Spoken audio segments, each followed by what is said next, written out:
All right, so now that we got all that fixed, welcome everybody to the Secret Variant. I'm your humble host, Ultra Maximus, here now that you can actually hear what I'm saying.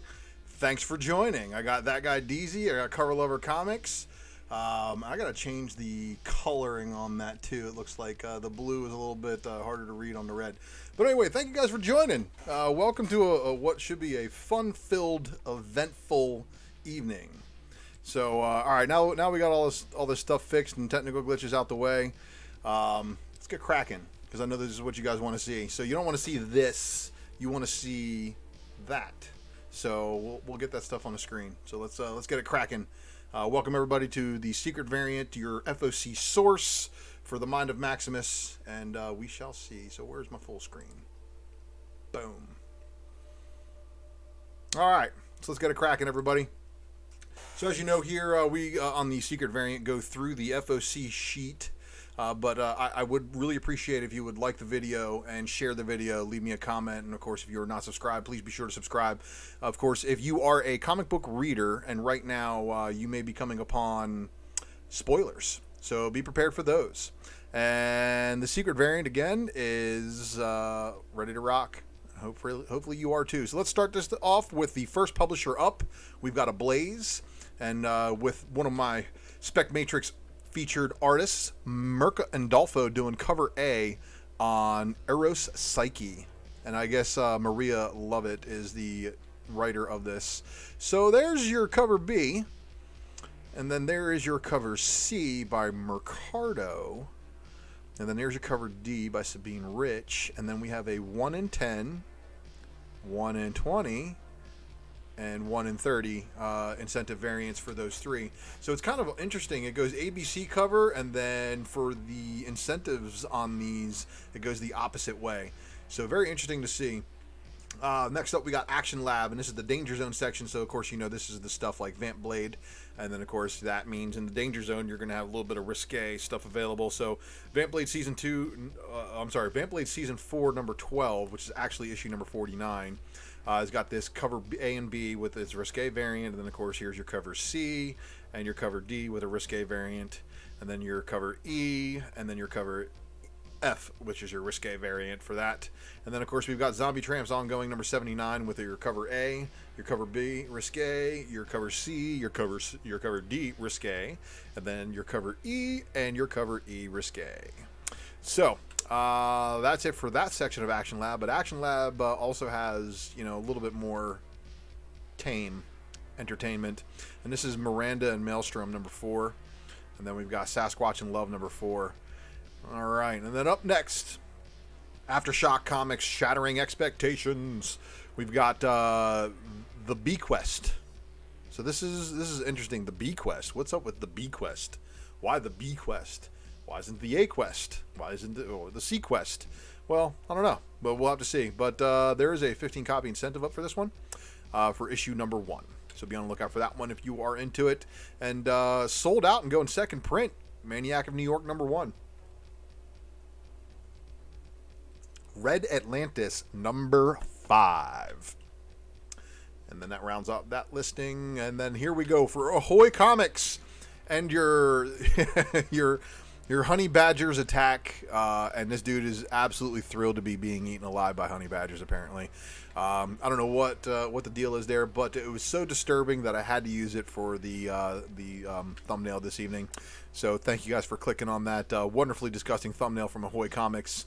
So Archie Comics, of course, is going to give us the World of Betty and Veronica Jumbo Comics Digest number 3.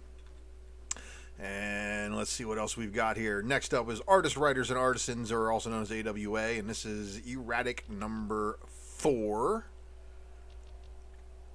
That was it for them. And then on to Oni Press. And Oni gives us Dryad number 9.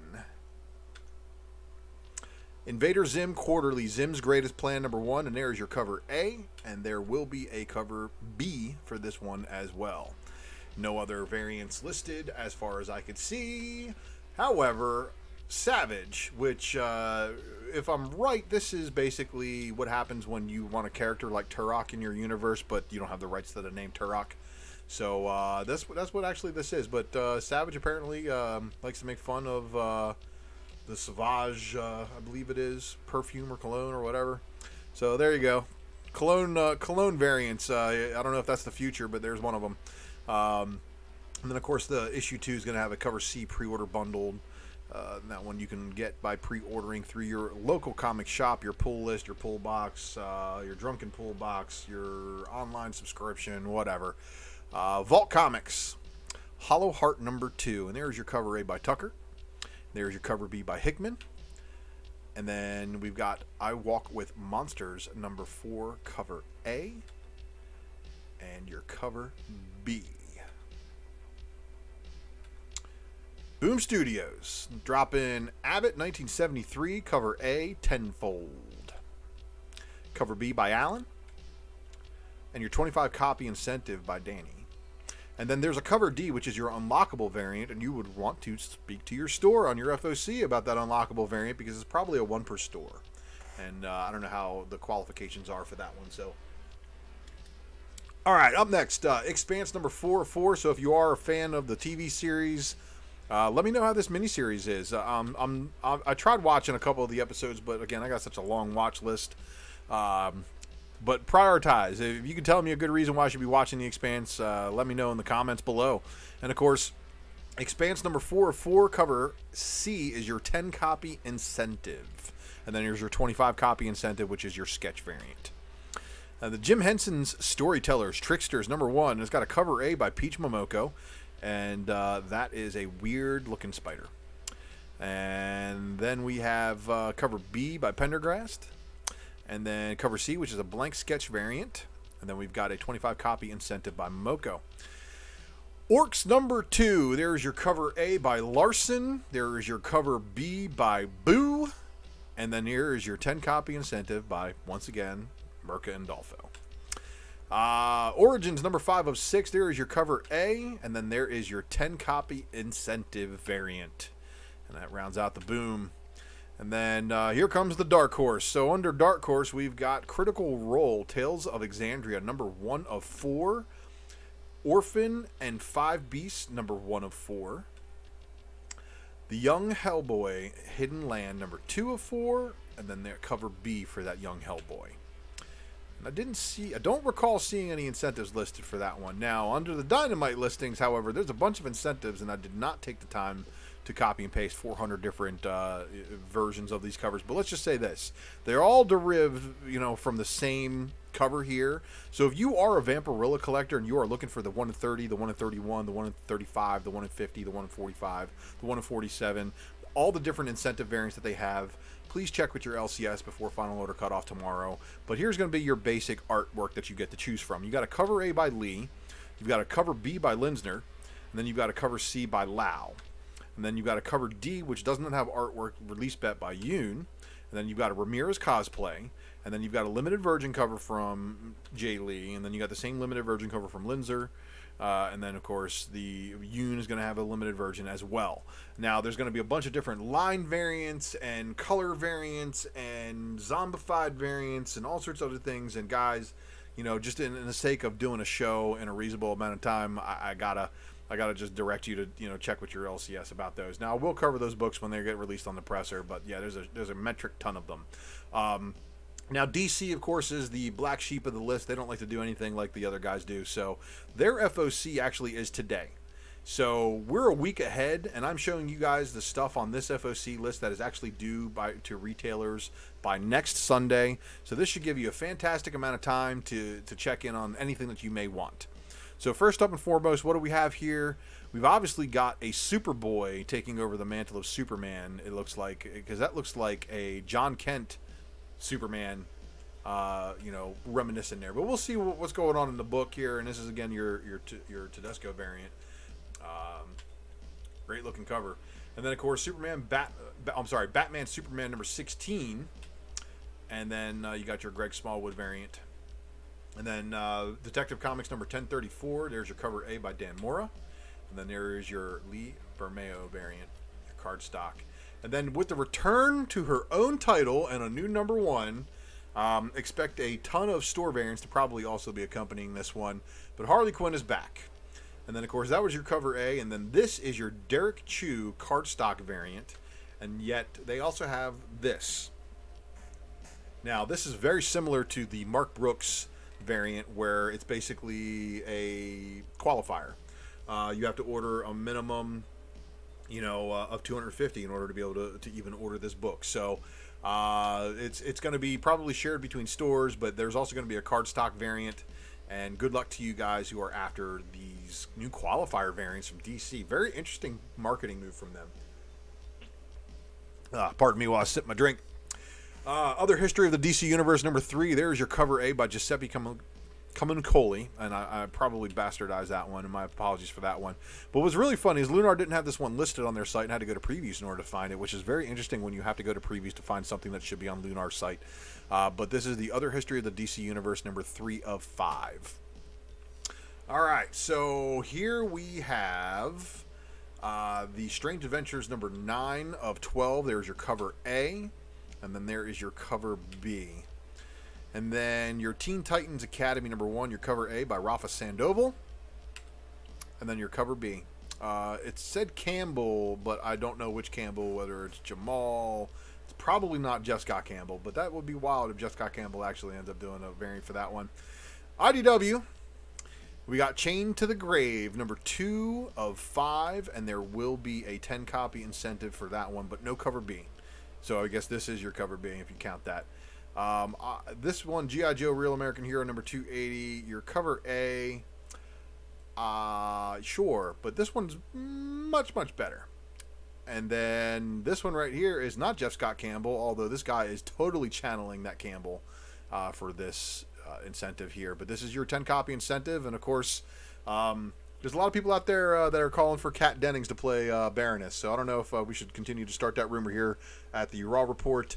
But we're on board with that fan casting. Sonic the Hedgehog number 38, and there's your cover A. There is your cover B. And then there is your 1 in 10 copy incentive. Now, TMNT, The Last Ronin number 2 of 5, there is your second printing. So, very interesting for the second print stuff. So, if you are into that kind of stuff, great. Now, Usagi Yojimbo. Now, what's really interesting that I'm finding out is that in order for you to qualify for this Usagi Yojimbo variant, so this is your 18 regular cover, you actually had to qualify by ordering a minimum of number 17. It's not just a straight incentive any longer. So it's a 10 copy incentive, but they're using, and look at this cover. So I got to admit, these Usagis have been straight fire for the last like 5 issues. So yeah, continuing to crush it. And then you should definitely be talking to your stores about their ability to order that Usagi Yojimbo. It may actually be a lot harder to get than originally perceived. Up next is Image. And then we've got Headlopper number 15. There's your cover A. And then there's your cover B by Brown. Invincible number 1, the Amazon Prime Video edition. So, wow, guys. And yet another printing of Invincible number 1. So, even the local comic shop day 1 is not the last one out the gate. Invincible is probably going to be really, really big. So, I'm really glad to see the animated versions doing well. Kick-Ass versus Hit Girl number 5 of 5, and there is your cover A by John Romita, and then there is your cover B, Black and White, and of course Romita Jr., not Senior. Cover B by Brooks Miller, and then here's Radiant Black number 2. And one of the things that's a dead giveaway in Radiant Black number 2 is it looks like his friend is going to get the opposite of him, because the 25 copy incentive shows... I'm just calling it. I'm using my intuition. I haven't read any previews of this book. I don't have any, insight into it. I'm just calling it a guess of comic book tropes that his best friend in the first issue, who gets a little bit jealous of him getting some powers, ends up getting some powers of his own and decides to go, obviously not use them for good. Tartarus number 10. Ultra Mega number 1. Now, this one is on FOC this week, so I get there's a lot of people who are out there promoting this book, and I want to warn my fans again. Look, you guys know I'm a reader. I'm not a promoter. I speculate more than I promote. Am I promoting books by doing an FOC show? Absolutely. But this is one of the reasons why I really don't like to talk about the books that I spec on heavily myself, because I don't like to do that before FOC. Other people disagree and think it's good for everybody, but no, it's actually not, because it tends to inflate print runs and cause speculator-driven falsities to cause markets to be misinterpreted, and it can be really, really bad for publishers and for people to do that. So again, if you're a collector and you're buying 1 or 2 copies and speculating on a book, that's different. And we're not talking about that. We're talking about people who are actively going out and buying 50, 100, 200, a couple of cases maybe of a certain book to quote speculate on it. But Ultra Mega may be one of those books that people are going to speculate on, but I will advise you all to tread lightly and don't listen to social influencers. Ultra Mega number 1 does have a cover B by Moore, which looks pretty cool. Cover C, blank cover, and then of course there's going to be a 5 copy incentive, a 10 copy incentive, and so with the 10 copy incentive, it's probably not a huge gamble if you are going to gamble on it. But anyway, Walking Dead Deluxe number 11. There's your cover A, Finch and McCaig. I'm sorry, I probably messed that one up. And then your cover B by Moore. And then your cover C by Tedesco, which is going to finish off all of our Image. Now, before we get into the final show section here, let's go ahead and check on the chat matrix to see what's going on in the chat, because I've been ignoring you guys so far this episode. So, hey, what's going on, chat? How y'all doing? Thank y'all for joining. Let's see if you guys got anything. Is there anything that I've been through that I just showed you guys that I really should be paying attention to personally? I do know. So Cover Lover says, agree 100%, not releasing spec pre-release. Read the books. This is the way, and this is truly what I do, because I read the books. And I feel that that's probably what's missing a little bit from the market, as far as everybody's so quick to want that spec news and that information that we have. We have websites who call out people for spoiling books, now spoiling books 3 days before release. Being complete hypocrites. Pretty cool. Anyway, so, when that kind of stuff happens, it does affect the sales on Wednesday. And thinking that when you spoil a book or you put that kind of stuff out early that you aren't affecting sales it can be a negative effect, and it could also be a positive effect. You know, it's great and it's rewarded when it's a positive effect and it causes a sales bump for people. But, you know, how about when, you know, sneaky stuff happens and you sneak in a prelude to your story was supposed to have all brand new characters in it. You sneak that into a big release like 2 weeks prior, and then your release flutters on release day. Well, that's going to happen in some instances here, but nonetheless, I'm going to get back into the remainder of this one because obviously I don't think you guys are chatting too much. And yeah, thank you, Dwayne Scott. You know, it is notorious for what, being hypocrites, as well as having a obvious political bias that doesn't need to be portrayed because they are alienating 50% of their audience on almost every single post. Yeah, you know what my political opinion is? My own, and I'm gonna keep it that way. I'm not gonna share that with other people. I barely even share it with my wife. You know, so again, comics, we're into this for entertainment, for an escape. I don't want to talk about things in the real world. I want to talk about the stuff in the real world that may be affecting the entertainment value of a comic book in our collection, and that is what's up. And yeah, and everybody out there who's talking about this, like Lyric Magic Moments just said, we are in this because we love comics, and if you don't read them, you're missing out on some great stories. Yeah, you probably are. So guys, this is going to be a quick FOC show. Yeah, and that right there, I know a lot of G.I. Joe fans who are very happy about Larry Hama still being involved.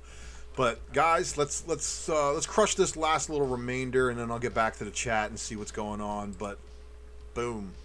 So up next for Marvel, we got a bunch of Marvel books to go through, and of course Black Knight continuing off of his heat from his King in Black series, The Curse of the Ebony Blade. And I would assume that we are right now going to be seeing more and more things on this. And this is not a typo on your screen. This is actually, if you look really, really closely, you can squint and see the change in background between the not so black and then the blackest night around it. But Black Knight, Curse of the Ebony Blade is actually going to get a black blank variant. And it's just going to say this at the bottom of it. So I think that's pretty cool. And then your Stormbreakers. Now, Stormbreakers has gone a little weird. So let me switch up this thing for a little bit here. So Stormbreakers was initially supposed to be a one per store deal. It turns out not all of them are. And yes, I did flip through it. I want to read through it again. But yeah, Thor's opposite. I'm actually pretty cool with that kind of stuff there, Cover Lover. I think it's pretty wicked. So we'll see how that pans out. But he's getting his own series again, and it's a mini series. And I know they're trying to coincide it with the Eternals movie, which was delayed. But we'll see how this goes. But I'm interested in seeing what they do in this 5-issue miniseries because it's supposed to elaborate on the Curse of the Ebony Blade. And the Ebony Blade, of course, the Black Knight's sword. Probably got a little bit something to do with Null as far as what we're finding out. So let's kick it. And then let's see here. So Curse of the Ebony Blade. There's your number one again. Your Stormbreakers variant. So it may be open order, but it may also be one per store. Well, we've also got a Peach Momoko variant. There's a Todd Knack Headshot variant. A Ron Lim variant, which actually is pretty good for limb work. But the one that everybody is talking about already, and of course you guys know this is the incentive variant. This is your Stephanie Hans variant. So good luck chasing the Hans if you are out there pre-ordering. Check with your LCS. And then of course your Peach Momoko variant is probably going to be like a 1 in 50 or a 1 in 100 incentive. But this is the version of the Peach Momoko. Captain America Anniversary Tribute number 1. Captain America Anniversary Tribute number 1 by Mark Brooks, and yet another punching Hitler in the face cover, and these never get old. And then Captain Marvel number 27, and apparently everybody's trying to apparently everybody is trying to get with Captain Marvel after she broke up with Rhodey. So this one right here is not one of my favorites, and let me let's talk about this one for a second here. Oh my god, guys. Yeah, so these Man-Thing variants, they are a thing. This is your Captain Marvel Thing variant.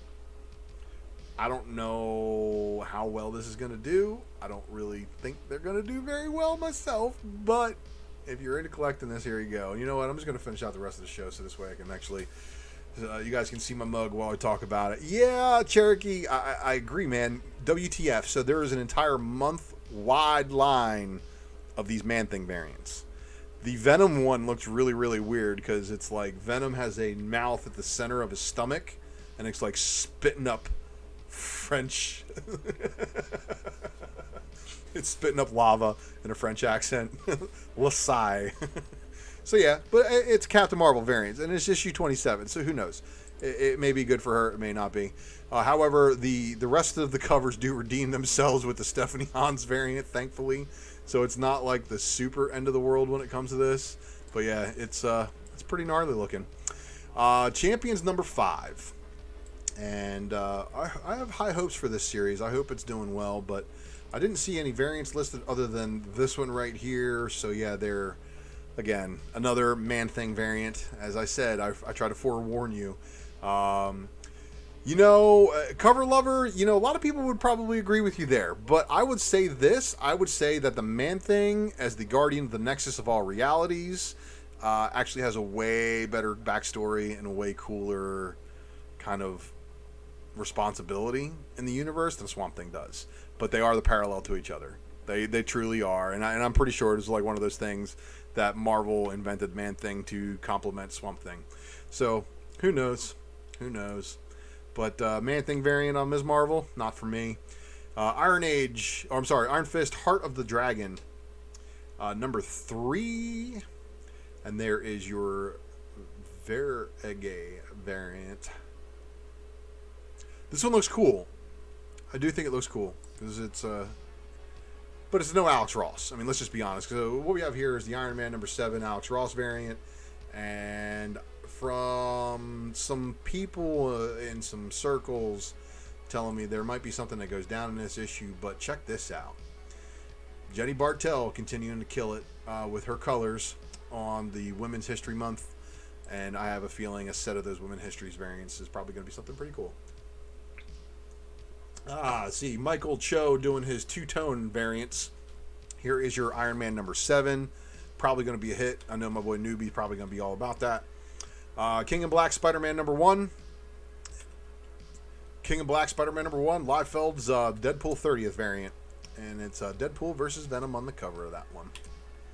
And then King in Black Spider-Man number 1's got a variant, but no cover art available. And then here we have Spider-Woman number 10. There is your Bartel variant for that one, and that is phenomenal. And then there's your two-tone variant. So yeah, it's pretty interesting. This month you get both a Michael Cho variant and you also get the two-tone variant. It looks like you're also going to get a Ron Lim variant on some of these books as well. So that's pretty wild looking there. It looks like she's beating up 100 Aunt Mays.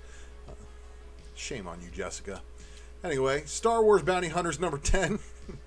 There's your Empire Strikes Back variant, no incentive variant. But this one right here is probably a heater. I had some people say they don't really like the cover, but I think this is probably the best cover of High Republic number 1 so far.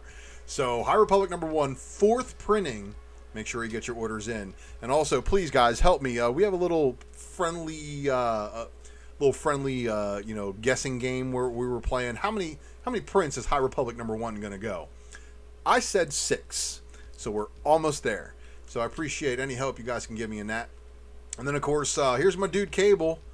Got his techno-organic stuff all nullified on him, and I don't know what's up with that, but we need the resolution to the Cable as Occupied by Null storyline. I want more of it, because it's not actually going down in the Cable book, but in Sword it is. So here's Sword number 4. Here's your variant for that one. And then Thor is up with issue number 13. Got your Cho two-tone. And then there is your Klein variant, which is showing Odin carrying Thor. So that's kind of wild. Trials of Ultraman number 1. So Ultraman gets another mini-series. And then a bunch of variants for this one. So we got this variant. We've got the Frank variant. Got the Mana variant. Got the Momoko variant. Got the TV variant. And then you got your Momoko Virgin variant. And then last but not least is your X-Force number 18. So X-Force closing out So yeah, 2 more print editions. All right, so X-Force 18 closing it out with Kid Omega obviously losing his stuff on the cover. And then there's your Liefeld Deadpool 30th variant with Old Man Cable, Logan, and Deadpool on an X-Force variant. I find that kind of cool. I may actually just pick that one up just because, regardless of how much I like Liefeld.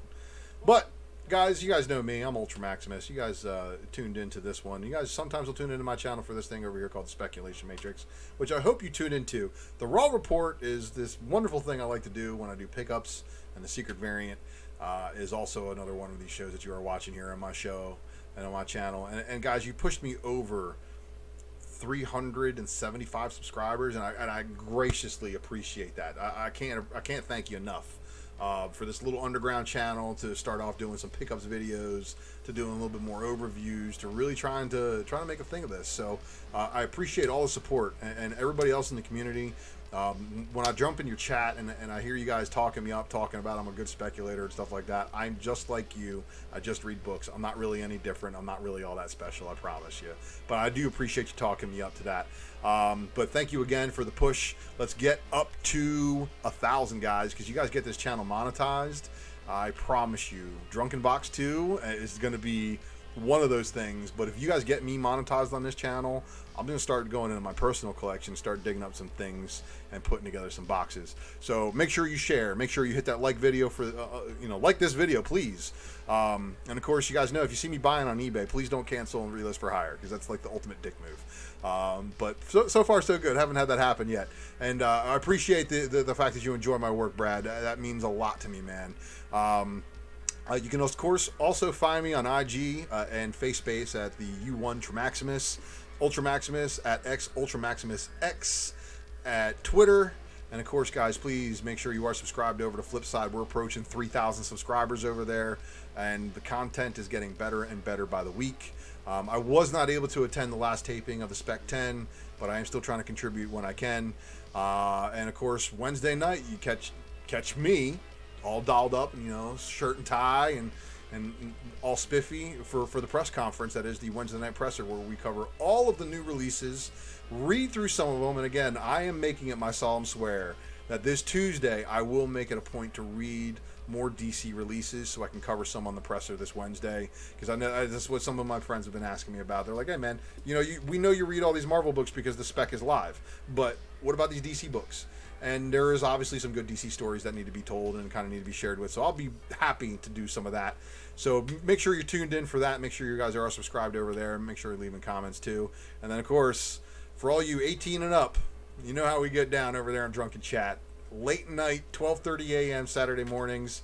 Make sure you are sharing that video and subscribing over there. Soundtrack tonight, of course, was provided by White Bat Audio. And a massive thanks to everybody, including this man right here, Mr. Herd S. Eric. Please go follow him over on IG. And, of course, if you need any graphics work, you can check with him before you check with some of these other dudes, because I guarantee you, Herd's going to get it done. He's going to get it done on your timeline, and he's also going to get it done in budget. So make sure that happens. And of course, if you aren't checking out one of the best sellers in the business, WannaComics.com, you're missing out on some of the best exclusives. And y'all know how tight I am. I do not praise store variants very much unless they are the fuego. So WannaComics has been dropping fire. Some of the best homage covers. Drew himself is a big comic book reader and fan, and he knows those old good throwbacks. So we'll see. We will really see. So I want to thank you all for watching. But before we check out, so this is massive news. We got 91 Purple Raven saying, so I heard Dottie from WandaVision might be Arcana Jones from Squadron Supreme. Well, if you haven't heard also, and a shout out to Half Price Crook from our prospective list. And I'll give you guys a little bit of a preview on that one. Johnny Scratch. Send your scratchies. You know what I'm saying there? Yeah. Or is it Nicholas Scratch? There it is. Nicholas Scratch. Yeah. Nicholas Scratch is Send Your Scratchies. And I guess he was baby Jesus before he got turned into a bunny. So we'll see what happens. I'm excited for WandaVision. I think it's been killing it. And maybe, just maybe, after the final episode is up, I'll do a reaction video to the final episode, and you know, we'll get some highlights and stuff like that. But anyway, I want to thank you all for tuning in live. It really means the world to me. And Cherokee, thank you for that. Spitting the best venom in the game, my fellow shark. I appreciate you. So you guys know, check me out here. Check me out on Flipside. Look for me in your chats, of course, in your own live streams. And I appreciate you guys for watching. Boom. Let's crank this one out.